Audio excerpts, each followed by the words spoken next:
Contoh lain, ada saudara-saudari kita yang meyakini bahwa hari yang satu lebih penting daripada hari-hari lainnya. Tetapi ada juga saudara-saudari yang meyakini bahwa semua hari sama pentingnya. Untuk hal-hal seperti itu, hendaklah masing-masing mempercayai apa yang diyakininya sendiri, tanpa menyalahkan keyakinan orang lain.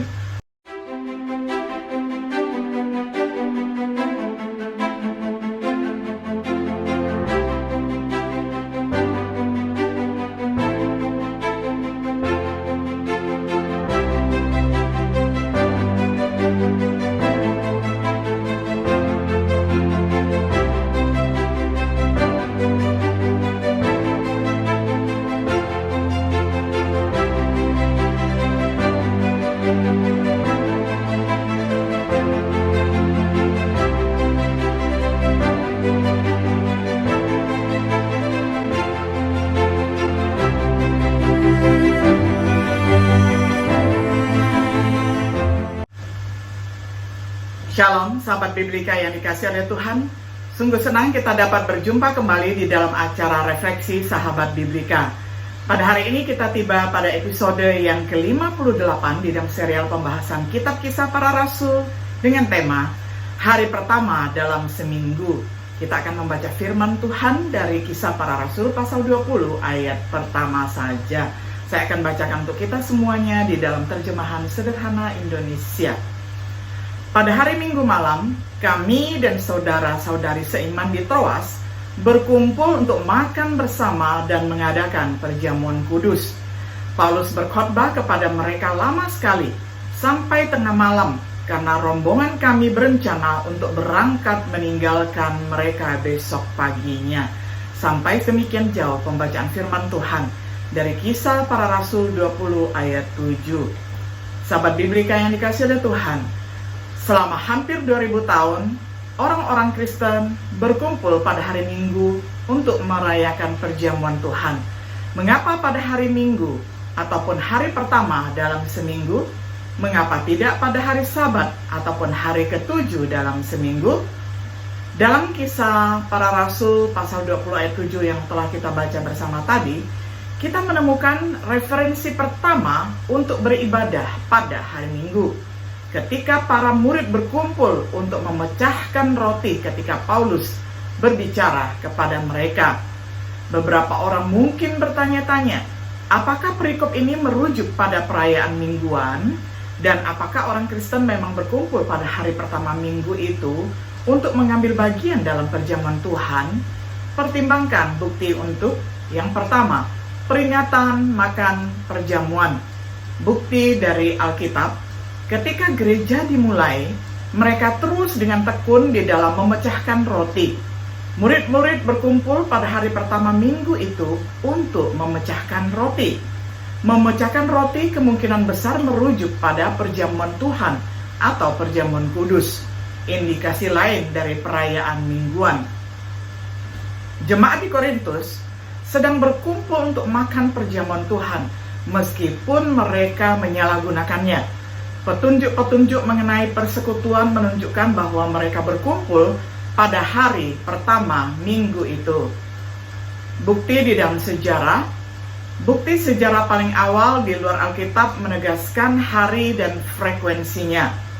Menurut kitab Didache, pada tahun 95 Anno Domino ataupun Masehi menunjukkan orang Kristen datang bersama-sama pada hari pertama minggu untuk memecahkan roti.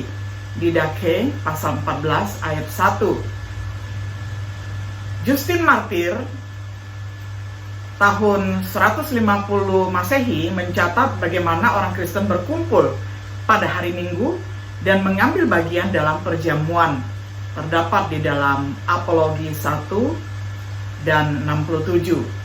Para penulis gereja mula-mula dari Barnabas, Justin Martir, Irenaeus, hingga Clement dari Alexandria, Oregon, dari Cyprian, semuanya dengan satu persetujuan, menyatakan bahwa gereja merayakan hari pertama dalam minggu itu. Mereka sama-sama setuju bahwa perjamuan Tuhan diamati setiap minggu pada hari pertama minggu. Tata cara ini, perjamuan Tuhan, tampaknya telah dilaksanakan setiap hari Tuhan, dan mungkin tidak ada orang yang mengaku Kristen yang tidak hadir. Ini juga merupakan contoh penting dari perjamuan mingguan sebagai praktik orang Kristen mula-mula.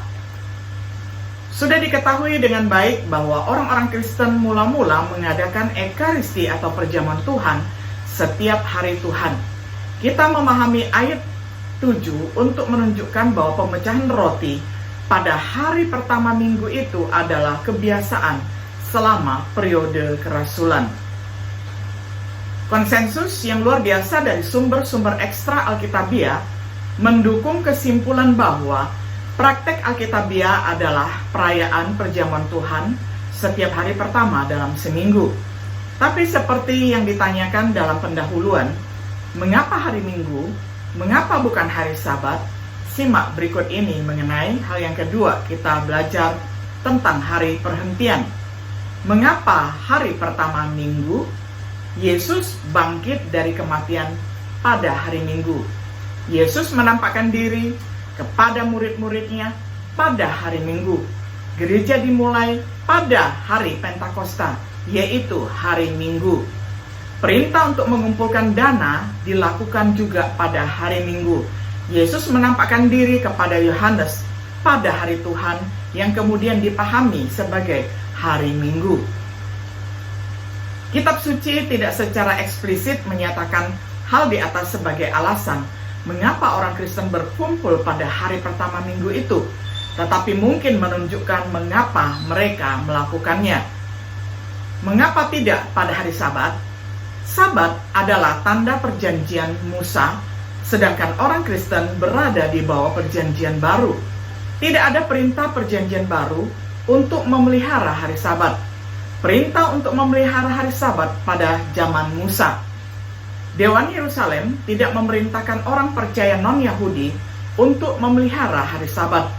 Paulus tidak pernah memperingatkan orang Kristen tentang melanggar hari Sabat. Perjanjian baru secara eksplisit mengajarkan bahwa memelihara Sabat bukanlah suatu keharusan. Contoh lain, ada saudara-saudari kita yang meyakini bahwa hari yang satu lebih penting daripada hari-hari lainnya. Tetapi ada juga saudara-saudari yang meyakini bahwa semua hari sama pentingnya. Untuk hal-hal seperti itu, hendaklah masing-masing mempercayai apa yang diyakininya sendiri, tanpa menyalahkan keyakinan orang lain. Roma 14 ayat 5. Sesuai keterangan ensiklopedi, Minggu adalah hari pertama dalam seminggu. Dalam kekristenan disebut hari Tuhan, peringatan mingguan, yakni tentang hari kebangkitan Yesus Kristus dari kematian. Ini adalah praktek orang Kristen berkumpul bersama untuk beribadah pada hari Minggu, berasal dari zaman para rasul. Ini menurut definisi yang terdapat di dalam Ensiklopedia Britannica. Kemudian dari Ensiklopedia Americana, dari zaman para rasul sampai sekarang, sudah menjadi kebiasaan bagi orang Kristen untuk berkumpul mengikuti kebaktian hari Minggu. Perayaan hari Tuhan untuk mengenang kebangkitan Kristus tidak diragukan lagi berasal dari zaman para rasul.